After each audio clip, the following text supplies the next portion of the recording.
The promise was for a new life, a home, a husband, a future carved from the red dust of the Arizona Territory. For Helena, fleeing the ghosts of Boston, the journey west was her only hope.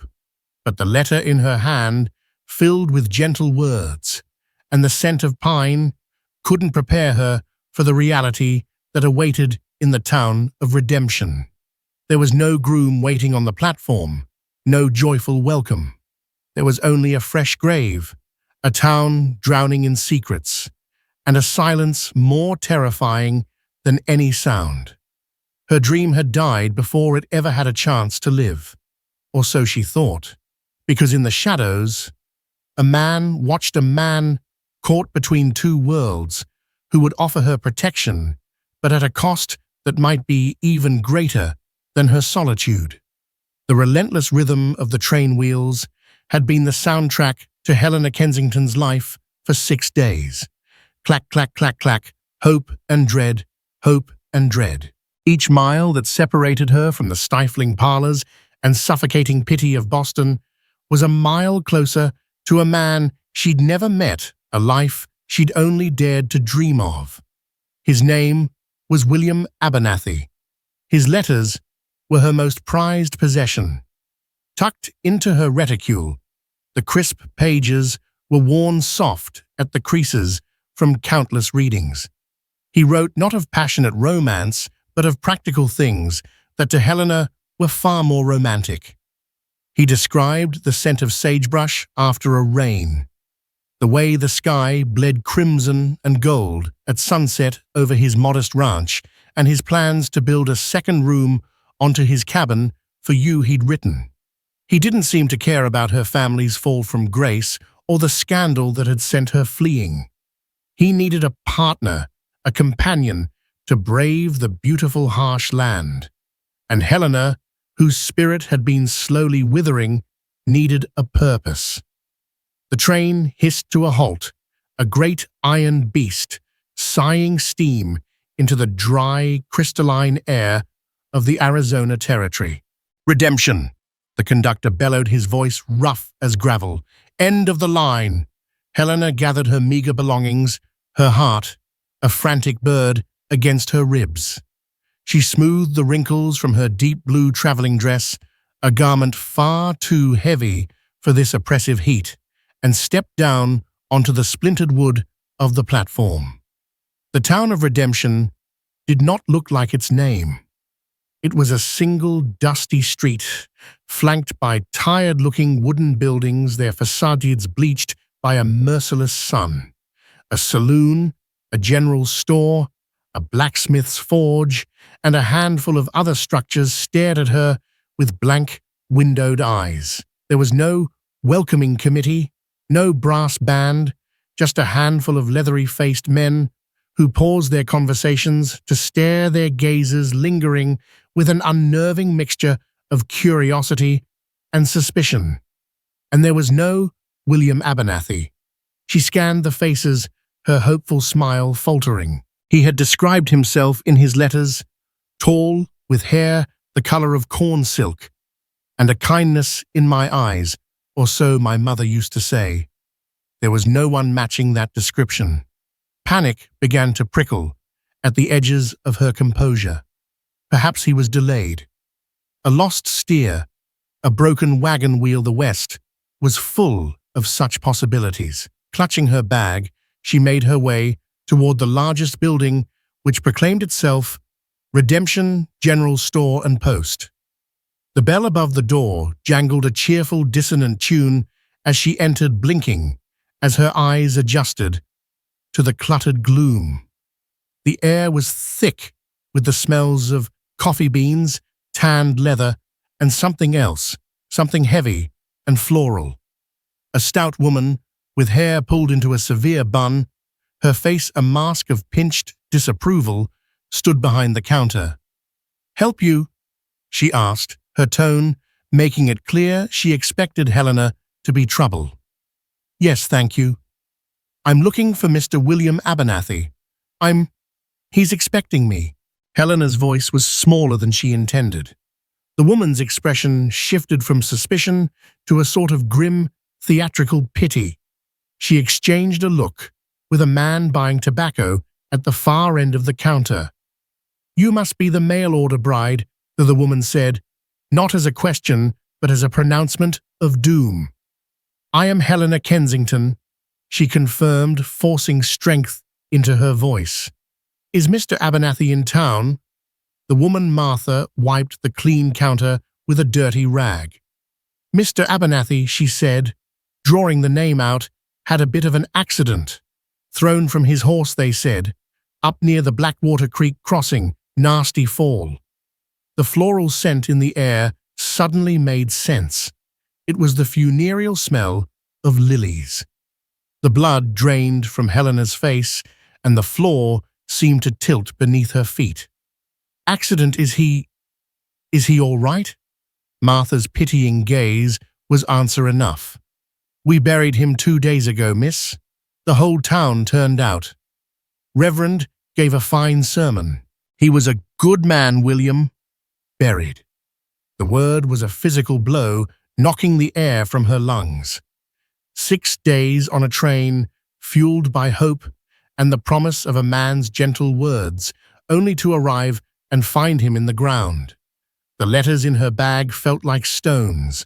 The dreams she had nurtured turned to ash in her mouth. She was alone, penniless thousands of miles from anything she knew, in a town that looked upon her as a morbid curiosity. A heavy silence filled the store. The man with the tobacco cleared his throat and shuffled out, eager to escape the suffocating miasma of her grief. Helena stood frozen, her mind a screaming void. "Sheriff Brody's been looking for you." Martha added, her voice a little softer now, as if her duty of delivering bad news was done. "He's over at the saloon. Said he needs to talk to you about William's effects." Helena could only nod her throat too tight to form words. She stumbled back out into the blinding sunlight, the world now seeming sharper, crueler. The stares of the townsfolk felt different now, not just curious, but predatory. She was a woman alone, a problem to be solved, or a prize to be claimed.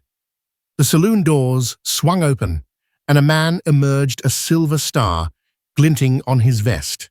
He was a barrel-chested man with a florid face and small, intelligent eyes that missed nothing. This had to be Sheriff Brody.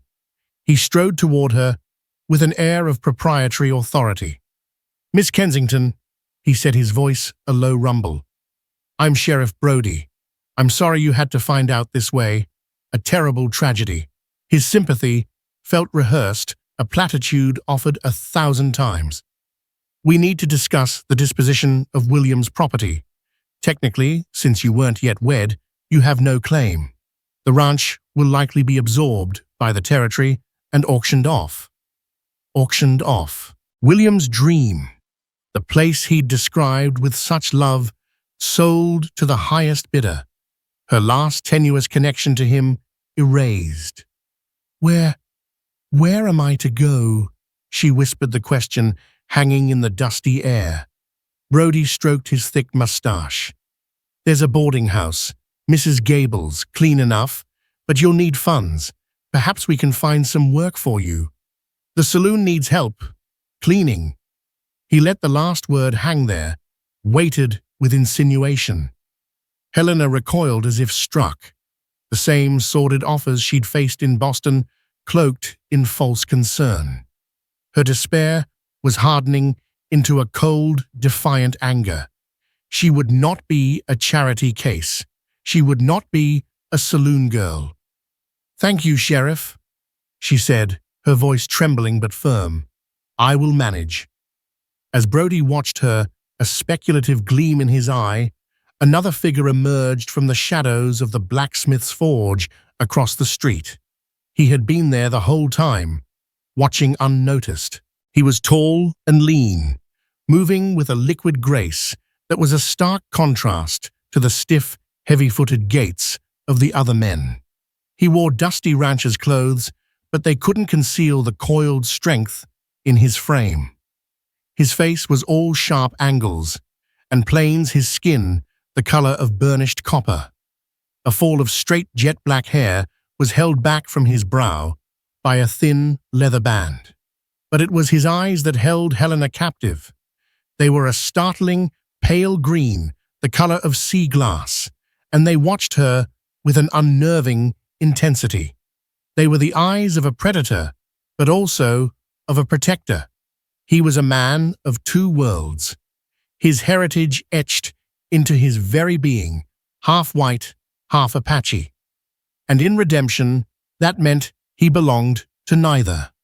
He crossed the street, his bootfalls silent in the thick dust, and stopped a respectful distance away. He ignored the sheriff completely, his focus entirely on Helena. "Ma'am," he said, his voice a low, quiet baritone that seemed to cut through the oppressive heat. "I heard what happened. I knew William. He was a good man. He wouldn't want you left this way." Sheriff Brody bristled, stepping forward. "This is official business, Kaelen. Stay out of it." The rancher, Kaelen, didn't even glance at him. His pale green eyes remained fixed on Helena. "The boarding house is no place for you, and neither is the saloon. William's ranch is 5 miles out of town. It's empty. The cabin is sound. His stock needs tending. No one will bother you out there." It was a statement of fact, not an offer, a solution presented with stark simplicity. "And who's going to protect her out there?" Brody sneered. "You." The insult was clear. A lone woman, under the protection of a half-breed, was a scandal waiting to happen. Kaelen finally turned his head, and the look he gave the sheriff was flinty and cold. "My ranch borders his. I'll be close by, closer than the law seems to be when it's needed." The air crackled with a sudden, dangerous tension. Brody's hand drifted toward the Colt on his hip. Kaelen didn't move a muscle, yet he seemed to grow larger, more formidable. He was a man accustomed to threats, a man who lived on a knife's edge. Helena found her voice cutting through the standoff. She looked at Kaelen, this strange, silent man, who seemed to be her only ally in a world that had crumbled around her. His offer was terrifying. To go with a stranger, to live alone, on the very ranch where her dead fiancé had lived and breathed.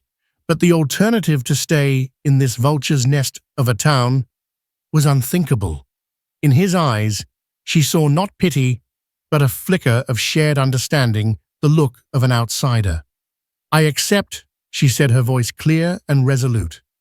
"I will go to the ranch." Kaelen gave a slight, almost imperceptible nod. "My wagon is at the livery. I'll take you." He turned and walked away without another word, leaving Helena standing in the street with a stunned Sheriff Brody. She had made her choice. She had traded the flimsy, corrupt protection of the town for the dangerous, unknown guardianship of a half-Apache rancher. As she watched him go, a single terrifying thought echoed in the ruins of her hopes. She had just escaped one trap, only to walk willingly into another. The drama of her new life had just begun. The wagon ride to William's ranch was a journey in near total silence. Kaelen, or Kai, as he'd gruffly introduced himself, handled the team of horses with an economy of motion that was mesmerizing. Every movement was precise, necessary, and calm. He seemed a part of the landscape itself, as natural and untamed as the jagged mesas that clawed at the horizon. Helena sat rigidly on the wagon bench, her hands clenched in her lap. The shock of her arrival had subsided into a deep, aching grief, a hollow space where her future was supposed to be. She stole glances at the man beside her. His profile was stark against the brilliant blue sky, his jaw set, his pale green eyes constantly scanning their surroundings. He was a puzzle of contradictions. He exuded a quiet competence that was deeply reassuring, yet his very presence was a source of unease. The townsfolk had looked at him with a mixture of fear and contempt. Sheriff Brody's animosity had been palpable. Why was this man helping her? "He spoke of you," Helena said the words, breaking the silence abruptly. Kai's gaze flickered toward her for a second before returning to the trail. "William." "Yes, in his letters. He mentioned his neighbor, a rancher named Kaelen Vance. He said you were a hard worker. He said you understood the land better than anyone." She had intentionally used his full name, a name he shared with a white father she knew nothing about, to see his reaction. A muscle twitched in Kai's jaw. William was a decent man, didn't judge people by their blood. The implication was clear. Most people did. They crested a low rise, and Kai pulled the horses to a stop. "That's it," he said, his voice flat. Below them, nestled in a shallow valley, was a small, neat cabin with a stone chimney. A sturdy-looking corral stood nearby along with a small barn. A few dozen head of cattle grazed peacefully by a creek that snaked through the property. It was exactly as William had described it, modest, peaceful, and filled with a quiet promise. Seeing it so real and tangible brought a fresh wave of grief that stole her breath. This was supposed to have been her home. Kai drove the wagon down and helped her unload her single trunk. The silence of the place was profound, broken only by the lowing of cattle and the buzz of insects. As Helena stepped onto the porch, her hand trembled as she reached for the door. "The key is on the latch," Kai said from behind her. The interior was simple, clean, and heartbreakingly masculine. A rough-hewn table with 2 chairs, a small bookshelf holding a Bible and a few volumes of Shakespeare, a neatly made bed in the corner. On the mantelpiece, above a cold fireplace, was a framed photograph of a smiling, fair-haired man. William. His eyes seemed kind, just as he'd written. Helena felt like a trespasser, a ghost in someone else's life. "I'll bring in some water from the well," Kai said, his voice softer than before. "There's wood for the stove. The pantry is stocked well enough for a few weeks." He was all practicality, as if he could ward off her grief with logistics. Over the next few days, an unspoken routine developed. Kai would appear at dawn, his silhouette a dark shape against the rising sun. He would tend to William's stock, milking the single dairy cow, checking the fences, ensuring the cattle had water with a silent efficiency that was both a comfort and a mystery. He never entered the cabin without being invited, and he rarely spoke unless spoken to. He would often leave a string of fresh-caught fish or a dressed rabbit on her porch, a silent offering, before disappearing to his own ranch, which she could just see on the far ridge. Helena, for her part, threw herself into the work of the cabin. She scrubbed floors that were already clean, aired out linens that smelled of cedar, and learned the temperament of the wood-burning stove. The physical labor was a balm, a way to keep the crushing weight of her reality at bay. In the evenings, she would read William's letters again, her tears staining the pages. She was mourning a man she never knew, but more than that, she was mourning the future he represented. One evening, as she sat on the porch, watching the sky blaze with color, Kai rode over, not on his work wagon, but on a magnificent black stallion that moved like liquid shadow. He dismounted and leaned against the porch railing, his presence filling the twilight space. "You should know who you're up against," he said without preamble. Helena looked at him confused. "I don't understand." "Sheriff Brody doesn't run redemption. Silas Thorne does." Kai's voice was low and laced with a cold anger. Thorn owns the biggest cattle operation in this part of the territory, the T-S. He controls the saloon, has the judge in his pocket, and Brody is his man, bought and paid for. What does this have to do with me or William? Kai picked up a small stone, turning it over and over in his long fingers. Thorn wants more land, always. He especially wants the land with water. Blackwater Creek runs right through this property. It's the most reliable water source for miles. Thorn made William an offer a few months back. William turned him down. A cold dread seeped into Helena's bones, chilling her despite the warm evening air. You said his death was an accident. That's what Brody called it, Kai replied, his green eyes meeting hers. There was a world of meaning in his gaze. William was one of the best horsemen I ever knew. He wouldn't have been thrown on a flat crossing. The implication was horrifying, monstrous. You think this Silas Thorn had him killed, she whispered. I think Thorn gets what he wants, Kai stated simply, and now he wants this ranch. He figured with William gone, the land would go to auction, and he'd pick it up for pennies on the dollar. He didn't count on you showing up. A woman alone is a nuisance, a complication he needs to remove. Suddenly, Sheriff Brody's oily suggestions, the town's hostile, stares, it all clicked into place. They didn't see her as a grieving fiancée, they saw her as an obstacle. Why are you telling me this? Why are you helping me? Helena asked, her voice shaking. You're putting yourself in danger. Kai finally looked away from her, his gaze sweeping over the valley that was supposed to have been hers. My mother was Apache. My father was a white trapper who thought he could live between worlds. He was wrong. They were both killed when I was a boy, not by natives, not by outlaws, but by good townsfolk who didn't like their union. I know what it's like to have everything taken from you by men like Thorn. He paused, his voice dropping even lower. And William, he gave me a job when no one else would. He traded fairly. He treated me like a man, not a half-breed. I owe him this. I won't let Thorn desecrate his memory by stealing his land. The confession hung in the air between them, raw and painful.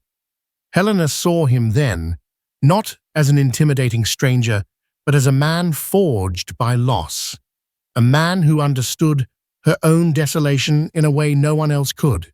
Her fear of him vanished, replaced by a burgeoning reluctant trust. The threat did not take long to materialize. A few days later, Helena found a dozen of her cattle wandering the fence wire deliberately cut. With Kai's help, she spent a grueling day under the hot sun, rounding them up and mending the fence. It was exhausting, dirty work, but as she worked alongside him, she felt a flicker of something she hadn't felt in a long time: strength. The next warning was more sinister. She went to the well one morning to find the water fouled the corpse of a coyote bloating in its depths. The message was clear. You can't survive here. Leave. Rage, pure and hot, surged through her. This was William's home. He had poured his life into this soil. These faceless, cruel men would not drive her out. She stormed over the ridge to Kai's property that afternoon. His ranch was even more isolated than William's, his cabin smaller, more Spartan, built with his own hands. He was shoeing a horse, the rhythmic clang of hammer on steel echoing in the quiet air. They poisoned the well, she said, her voice tight with fury. Kai didn't stop his work. He finished hammering the shoe, checked the fit, and then finally straightened up, wiping sweat from his brow with the back of his arm. His face was grim. I have a spring. We can haul water from here. For how long, Kai? She cried, her composure cracking. For how long can we patch fences and haul water? They will keep coming. They will do worse. Yes, he said, his green eyes boring into her. They will. Then what do we do? We can't go to the law. The law is one of them. We don't go to the law, he said, his voice dropping to that dangerous quiet tone she was beginning to recognize. We make them show their hand. Thorn is arrogant. He thinks you're a frightened city woman who will run at the first sign of real trouble. He's wrong. How do you know he's wrong? She asked, her own fear bubbling just beneath her anger. Kai took a step closer, his shadow falling over her. Because you're still here, he said simply. Now go back to the cabin. Bar the door tonight. Don't light a lamp. I'll be watching. That night, Helena sat in the darkness of William's cabin, a heavy iron skillet in her lap, her heart hammering against her ribs. Every creak of the wood, every hoot of a distant owl, sent a fresh jolt of terror through her. She was not a brave woman. She was a music teacher from Boston who had been forced into a life she could never have imagined. But as the hours ticked by, a strange calm settled over her. She thought of Kai out there in the darkness, a solitary guardian watching over her. He was fighting for her, yes, but he was also fighting for the memory of his friend and for his own deeply held principles. An uneasy alliance had been forged between them, born of shared loss and a common enemy. And in the oppressive silent dark of the Arizona night, Helena knew one thing with absolute certainty: she would not run. This land, this ranch, was all she had left of her dream, and she would see it burn to the ground before she let Silas Thorne take it from her. The war of attrition began in earnest. It was a campaign of fear designed to fray Helena's nerves until they snapped. A dead snake left on her doorstep, the low, menacing laughter of unseen riders in the dead of night. Small things, but their cumulative effect was like water dripping on stone, intended to wear her down. Yet with every new threat, Helena's resolve hardened, calcifying from fear into a cold, defiant fury. She was no longer just protecting William's legacy. She was fighting for her own survival. Kai was a constant, steady presence. He taught her things she never imagined she would need to know: how to load and fire the Winchester rifle she found in William's closet, its weight unfamiliar and terrifying in her hands. He made her practice until her shoulder ached and the smell of gunpowder clung to her clothes until she could hit a tin can from 50 paces without flinching. He taught her to read the land, to recognize the tracks of a shod horse, to tell the difference between the natural sounds of the night and the telltale snap of a twig under a man's boot. She was a grim student, but an apt one. The delicate musician from Boston was being stripped away, revealing a core of steel she never knew she possessed. One afternoon, while cleaning out the small desk where William had written his letters, her fingers brushed against a loose floorboard beneath it. Curiosity piqued, she pried it open. Beneath it lay a small leather-bound ledger. It wasn't a diary. It was a meticulous record of business dealings, cattle counts, and expenses. Tucked into the back was a folded piece of paper. It was a draft of a letter, not to her, but to a U.S. Marshal in Prescott named Kaelen Vance. The handwriting was William's, but it was hurried, almost frantic. Marshal Vance, it began. I write to you in grave confidence. I have uncovered a scheme of significant magnitude perpetrated by Mr. Silas Thorne.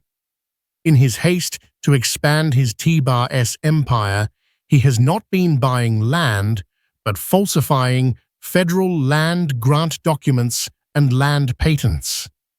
He has a forger in his employ, a man named Peters from back east, who can replicate the territorial seal with uncanny accuracy.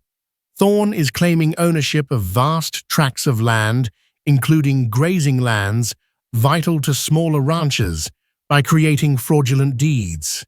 He has driven at least 2 families out, and I fear I am his next target. He knows I have found the proof.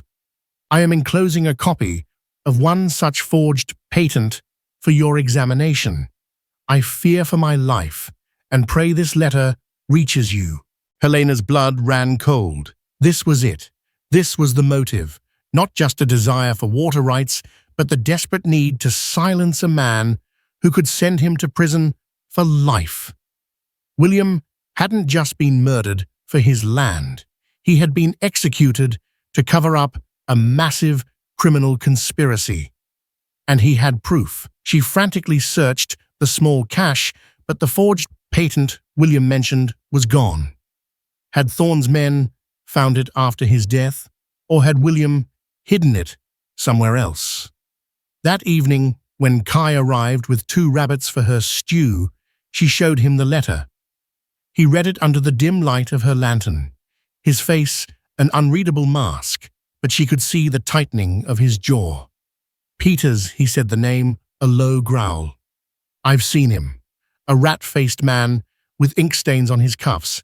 He's always lurking around Thorne's office in town." Kai looked from the letter to Helena, his pale green eyes glinting with a new, dangerous light. "This changes everything. This isn't just about this ranch anymore. This is about the whole valley." "But the proof is gone," Helena said, her voice laced with despair. "Without the forged patent, it's just William's word against a dead man's." "Maybe," Kai said slowly, his gaze distant. "But Thorne doesn't know we know. He still thinks he's just scaring off a lone woman. We have the element of surprise." Thorne, however, was growing impatient. The quiet war of nerves wasn't working. 2 nights later, the real attack came. Helena was jolted from a light, restless sleep by a terrifying sound, the frantic, agonized lowing of her cattle. Rushing to the window, she saw a horrifying sight. 2 riders, their faces obscured by bandanas, were moving through the herd, their torches casting demonic shadows as they set fire to the dry scrub brush surrounding the pasture. The plan was cruel and simple: create a grass fire to panic the cattle, break the corral, and scatter them into the night, where Thorne's other men would be waiting to drive them off. It was rustling on a grand scale. Before she could even panic, the front door burst open. It was Kai, a rifle in his hand, his face grim. "Stay inside. Stay away from the windows." He didn't wait for a reply. He melted into the darkness, a phantom moving toward the chaos. Helena, her heart pounding, grabbed the Winchester. She would not hide like a frightened child. She crept to the side of the house, using the deep shadows near the stone chimney for cover. She could hear shouts, the roar of the spreading flames, and the terrified bellowing of the herd. Then a gunshot cracked through the night, followed by another. She saw one of the torch-wielding riders clutch his shoulder and fall from his horse. The other rider, seeing his partner go down, wheeled his horse around and spurred it into the darkness. But it wasn't over. The fire was spreading, moving with terrifying speed toward the barn. Inside were the milk cow, 2 horses, and the winter feed. Losing the barn would be a death blow to the ranch. Suddenly, Kai was there, his face smeared with soot. "The barn," he yelled. "We have to create a fire break."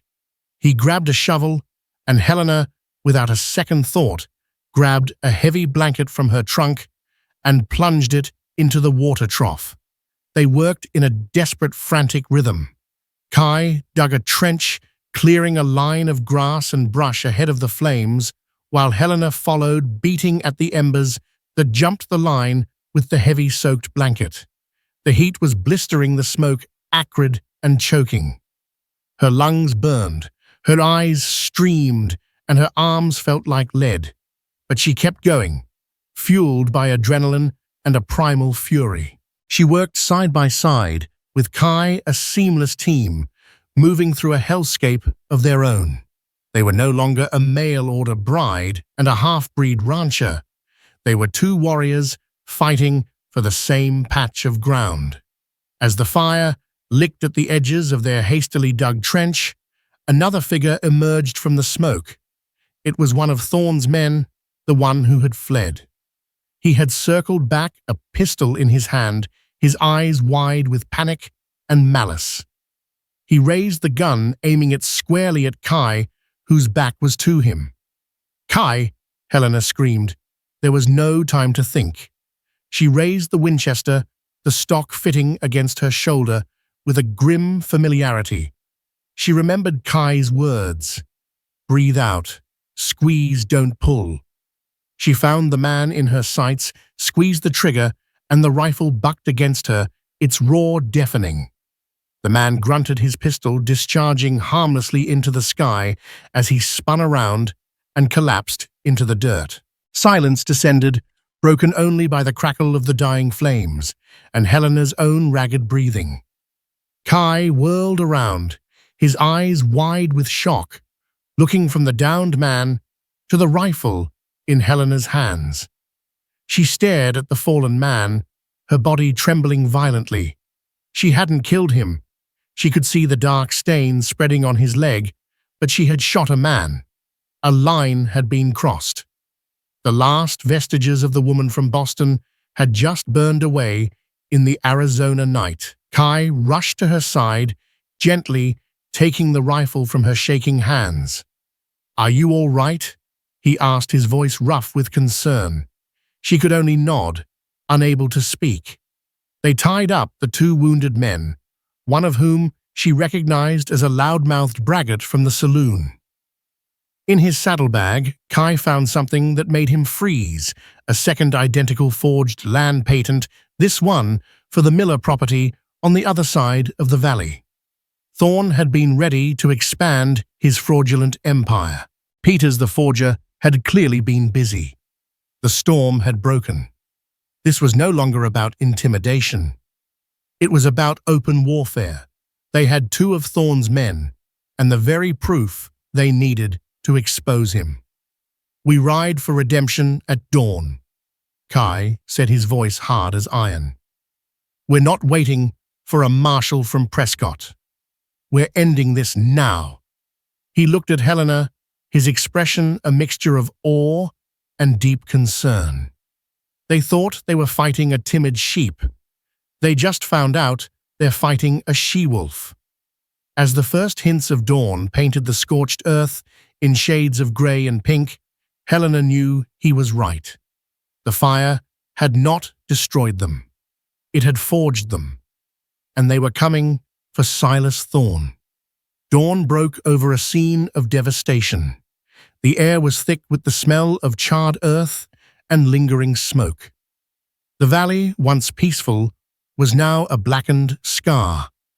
But amid the ruin, there was a new, unyielding sense of purpose. Kai hoisted the man Helena had shot, a hired gun named Jeb, over his saddle, his face a mask of grim determination. The other rustler, his shoulder wound crudely bandaged, was tied and forced to walk ahead of Kai's horse. Helena rode William's steady mare, the captured rifle resting across her lap, and the forged patent tucked securely inside her dress. She was no longer just a passenger in her own life. She was an agent of its direction. The ride into redemption was a spectacle. The sight of Kaelen Vance, the half-Apache outsider, leading two of Silas Thorne's known associates as prisoners, with the mail-order bride riding beside him like a seasoned gunslinger, brought the town to a dead halt. Doors opened. Faces appeared in windows. Martha, the storekeeper, stood on her porch, her mouth agape. The whispers followed them like a dust cloud. They didn't stop at the sheriff's office. They rode straight to the center of town, the open space between the saloon and the general store, and stopped. Kai dismounted with fluid grace, his rifle held loosely in one hand. Silas Thorne. His voice wasn't a shout, but it carried with the clear-cutting authority of a man who would not be ignored. It sliced through the morning quiet, and every head turned toward the swinging doors of the saloon. A moment later, Thorne himself appeared, a piece of steak halfway to his mouth. He was a big man, dressed in a tailored suit that seemed out of place in the dusty town. His face, usually ruddy with confidence, darkened with fury as he took in the scene. Beside him, Sheriff Brody emerged, his expression a mixture of confusion and alarm. "Vance, what is the meaning of this?" Thorne boomed, his voice dripping with arrogance. "These are my men. Release them at once." "These are your rustlers," Kai corrected, his voice dangerously calm. "Your arsonists. They tried to burn out Miss Kensington last night. They failed." A collective gasp went through the assembled crowd of onlookers. This was no longer a private dispute. It was a public accusation. "That's a damn lie," Brody blustered, stepping forward. "You have no proof." "Oh, but we do," Helena said, her voice ringing out clear and steady. She urged her horse forward a few steps, drawing every eye. The town saw not a frightened woman, but an avenging angel, her face smudged with soot, her eyes blazing with righteous fire. "We have the proof of what you did to them," she said, nodding to the prisoners. "And we have the proof of what you did to William Abernathy." She pulled the forged patent from her dress and held it aloft. "This," she declared, "is a fraudulent land patent created by your forger Peters on your orders. It's one of many you've used to steal land in this valley. William found out, and you had him murdered to silence him." The accusations, so boldly stated, hung in the air like a death sentence. Thorne's face went pale. Brody's hand instinctively went to his gun, but he hesitated, his eyes darting around at the faces in the crowd. For the first time, he wasn't sure they were on his side. "This is insane," Thorne sputtered, trying to regain control. "A fanciful story from a hysterical woman and a half-breed savage. The racial slur was a mistake." Kai's eyes narrowed to slits, but it was the reaction of the man named Jeb, slumped over the saddle, that changed the dynamic. He lifted his head, his face pale with pain and fear. "He's telling the truth," Jeb croaked, his voice weak but audible to those nearby. "All of it. Thorne, he told us to burn her out. Said if she wouldn't scare, she'd burn. He said it was just like with Abernathy, just an accident." Jeb's confession was the spark that lit the fuse. The crowd, already simmering with resentment toward Thorne's heavy-handed dominance, began to murmur, the sound growing into an angry buzz. They were small ranchers, shopkeepers, men who had been squeezed and intimidated by Thorne for years. They looked at the patent in Helena's hand, at the wounded men, at Thorne's panicked face, and they believed. "Sheriff," one of the ranchers called out a man named Henderson, whose own property bordered Thorne's. "What are you going to do about this?" Brody was trapped. His loyalty to Thorne was at war with his instinct for self-preservation. He looked at the hard, unyielding faces of the townsfolk, then at Kai, whose rifle had never wavered. He saw Helena, a woman of unshakable conviction. His authority had evaporated. Thorne, seeing the tide turn against him with terrifying speed, made a desperate move. He drew a small derringer from his coat pocket and lunged for Helena, intending to grab her as a hostage. He never made it. Kai moved with impossible speed, a blur of motion. The butt of his rifle swung in a short, brutal arc, connecting with Thorne's jaw with a sickening crack. The cattle baron crumpled to the ground in an unconscious heap. In the ensuing silence, Sheriff Brody made his choice.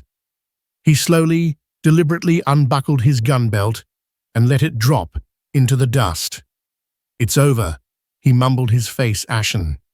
His reign and thorns had ended. The aftermath was swift and decisive. A group of ranchers, led by Henderson, took Brody and Thorne's men into custody, locking them in the town's own jail cells. A rider was dispatched to Prescott to fetch Marshal Elias Vance, carrying William's letter and the forged patent as evidence. The rat-faced forger Peters was found in his room, frantically trying to burn his tools and papers, and was promptly arrested. As the chaos subsided, Helena and Kai found themselves standing alone in the middle of the street. The adrenaline faded, leaving behind an bone-deep exhaustion and a profound sense of dislocation. They had won. The threat was gone, but the future was a blank, terrifying page. Kai walked her back to William's ranch. The silence between them, now filled with unspoken emotions. The smell of smoke still lingered, a reminder of the battle they had fought and won together. Inside the cabin, Helena finally allowed herself to break. Sobs racked her body. Tears of grief, of terror, of relief. She wept for William, the gentle man she never met.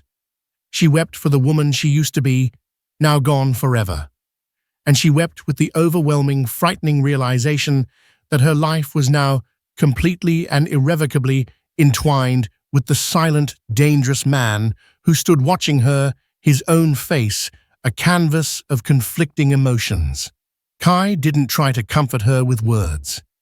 He simply stood there, his presence a solid anchor in her storm of emotion. When her sobs finally subsided, he stepped forward and gently dabbed her face with a corner of his neckerchief. His touch was hesitant, almost shy, a stark contrast to the deadly competence he'd displayed just hours before. "It's over, Helena," he said softly. "What happens now?" she whispered, her voice raw. He looked around the small cabin, at the picture of William on the mantel. "The land is yours." William's will left everything to his intended bride. "The law will see it that way now. You're safe." Safe. The word felt foreign. She was safe from Thorne. But what of the future? To stay here alone, to return to Boston, a place she no longer recognized as home. She looked at Kai, at his pale, searching eyes, and realized the greatest danger was no longer from an external enemy. It was from the hope that was beginning to blossom in the ruins of her heart, a hope that was just as terrifying in its own way as Thorne's threats. Their alliance had been forged in violence and necessity, but in the quiet aftermath, as the dust settled over redemption, they had to face a new reckoning. Was their bond merely a product of the storm they had weathered? Or was it something more? And could two such different people, one fleeing a past and one haunted by his ever truly build a future together? The silence in the cabin was no longer empty. It was filled with questions that would define the rest of their lives. In the weeks that followed, a fragile peace settled over the valley. U.S. Marshal Elias Vance arrived from Prescott, a tall, weary man with honest eyes who took one look at the mountain of evidence and wasted no time in transporting Thorne, Brody and their cronies to face federal justice. Redemption began to breathe again, its citizens walking a little taller, free from the shadow of the T-S. They elected Henderson the new town sheriff, a man who believed the law should be a shield, not a weapon. For Helena, the quiet was both a blessing and a curse. The immediate danger was gone, but it left a vacuum, a space filled with uncertainty. She and Kai fell back into a routine, but it was different now. The barrier of necessity had been removed, leaving them in a new, more awkward territory. He still helped with the ranch, but his visits became shorter, his silences longer. The easy camaraderie they had found in the heat of battle had been replaced by a careful, hesitant distance. They were caught between two worlds.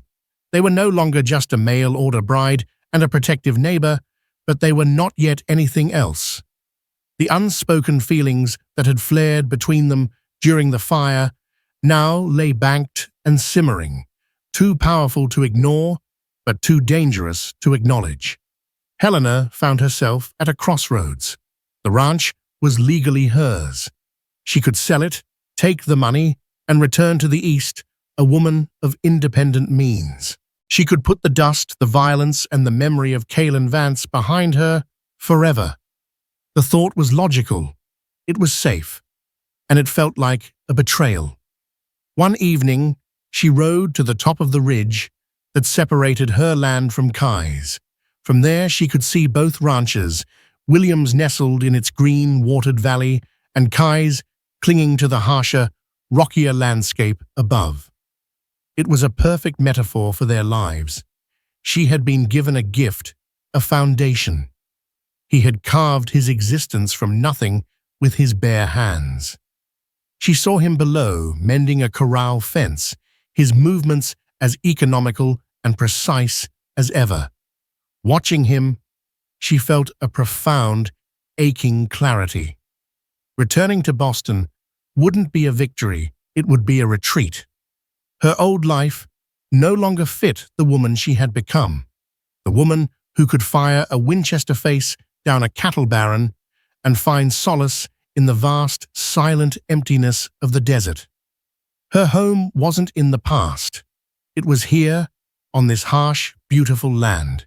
But it would be an empty home without him. Making her decision, she rode down to his property.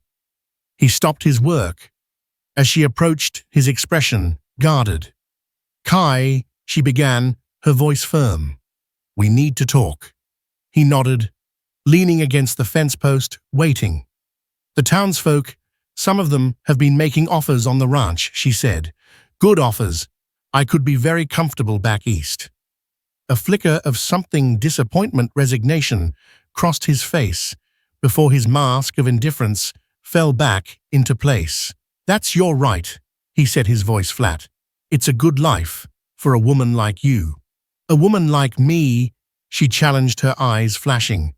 "And what kind of woman is that? The one who arrived on the train, or the one who is standing here now?" He had no answer. "I'm not selling," she stated. "This is my home now, but I can't run it alone, and I won't." She took a deep breath, laying her heart bare. "This isn't about gratitude, Kai. It's not about the debt I owe you. This is about what I want, and I want to stay with you." The silence stretched thick with a decade of his solitude and a lifetime of her hope. "Helena," he finally said, his voice rough with emotion, "you don't know what you're asking. Look at me. I'm a man who belongs nowhere. To the whites, I'm Apache. To the Apache, I'm white. A life with me would not be easy. People will always talk. There will always be stares. They stared at me when I arrived as a penniless mail-order bride," she countered, her voice softening. "They stared at us when we brought Thorn to justice. Let them stare. Their opinions are no longer the currency I deal in. My life was small and safe in Boston, and I was miserable. Here, it has been dangerous and terrifying, and for the first time, I have felt truly alive." She dismounted and walked toward him, stopping just before him. "You told me your father was wrong, that he couldn't live between worlds. Perhaps he was just missing the right partner. Two loners, Kai. Two people who belong nowhere. Perhaps they can belong together." She reached out and took his calloused, scarred hand in hers. His skin was warm, his grip surprisingly gentle as his fingers curled around hers. He looked down at their joined hands, then up at her face, and in his pale green eyes she saw the walls he had spent a lifetime building finally begin to crumble. I'm not a rancher, Kai, she said, a small smile playing on her lips. And you, I suspect, are not a very good businessman. William's land has the water. Your land has the best grazing. Apart, they are two struggling ranchers. Together, he finished her thought, a slow, wondrous smile spreading across his face, transforming his harsh features. Together, they would be the strongest in the valley. It was not a proposal of marriage in the traditional sense. It was something more profound, more suited to them.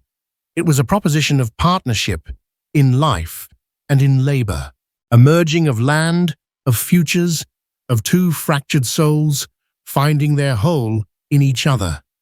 He raised her hand to his lips and pressed a gentle kiss to her knuckles, a gesture of reverence that spoke more than 1,000 words of passion. Helena Kensington, he said her name, a vow on his lips. It would seem you are. The new horizon was not a gentle one. It was a vast, challenging expanse of red earth and endless sky. There would be droughts and floods, hard winters, and years of backbreaking work. There would be whispers and prejudices that would die hard. But as they stood together by the fence rail, their hands clasped, looking out over the land that was now theirs, they were not afraid. They were two survivors, a mail-order bride who had found her courage and a half-Apache rancher who had found his home. They had faced down death, corruption, and fire, and in the heart of the unforgiving West, on a patch of ground redeemed by their own grit and grace, they were ready to build a life together. And so, in the dust of redemption, a new story was written, not with ink and paper, but with sweat steel and an unbreakable will. Helena and Kai's journey reminds us that sometimes the greatest tragedies are merely the prelude to our greatest strengths. They teach us that home isn't always a place you travel to, but something you build with your own two hands, often with the most unexpected person by your side. Their love story wasn't one of grand declarations, but of shared burdens, quiet understanding, and the courage to forge a new future from the ashes of the past. If this story of resilience, justice, and unlikely love in the Old West move you, please help our channel grow by giving this video a like and sharing it with someone who appreciates a powerful drama. And don't forget to subscribe and click the notification bell so you won't miss our next story from the pages of history. Thank you for watching.